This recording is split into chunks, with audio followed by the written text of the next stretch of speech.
কারো অ্যাম্বিশন গাছে উঠবে, কারোর অ্যাম্বিশন পাহাড়ে উঠবে, কারোর আবার ঐশ্বর্যকে বিয়ে করার অ্যাম্বিশন। অশোকনগরের তৃণমূল বিধায়ককে এমন বেঞ্জির ভাষায় আক্রমণ করলেন বারাসতের বিধায়ক চিরঞ্জিত। চরমে তৃণমূলের অন্তর্দ্বন্দ্ব।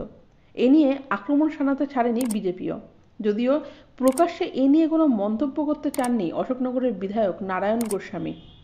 বারাসাত তৃণমূল কংগ্রেস বিধায়ক চিরঞ্জিত চক্রবর্তী বলেছেন, আমার যেটা মনে হয় একজনের অ্যাম্বিশন আছে আমি ঐশ্বর্যকে বিয়ে করব। কারো অ্যাম্বিশন থাকতে পারে গাছে উঠবে, পাহাড়ে উঠবে, হতেই পারে।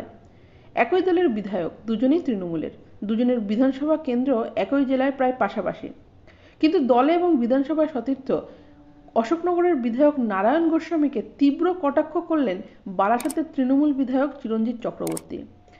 বিতর্কের সূত্রপাত গত বৃহস্পতিবার। সেদিন বারাসাতের তিতুমির হলে উত্তর চব্বিশ পরগনা তৃণমূলের নতুন বর্ধিত কোর কমিটির মিটিং ছিল। সূত্রের খবর, সেখানে চিরঞ্জিত সহ অন্যান্য বিধায়কদের উপস্থিতিতে অশোকনগরের বিধায়ক জেলা পরিষদের সভাধিপতি নারায়ণ গোস্বামী বলেন, বারাসাতের তৃণমূল বিধায়ককে তো দেখাই যায় না, কিন্তু কেন দলের বিধায়কের উদ্দেশ্যে এই মন্তব্য? তার উত্তর দিতে গিয়েই পাল্টা আক্রমণের পথে হাঁটেন তৃণমূলের তারকা বিধায়ক। চিরঞ্জিত আরও বলেন, সে অশোকনগর নিয়ে যতটা ব্যস্ত, বারাসাত নিয়ে তত ব্যস্ত।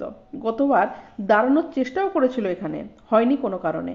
আমার ধারণা মমতা বন্দ্যোপাধ্যায় বোধহয় আমায় টিকিটটা দিয়ে দিলেন, সে দাঁড়াতে চেয়েছিল আমার জায়গায়। মমতা যদি আমায় দাঁড় না করান তাহলে হয়তো ও ঢুকবে, একটু একটু এগাতে থাকুক। দলীয় বিধায়কই আক্রমণ, চরমে তৃণমূলের অন্তর্দ্বন্দ্ব।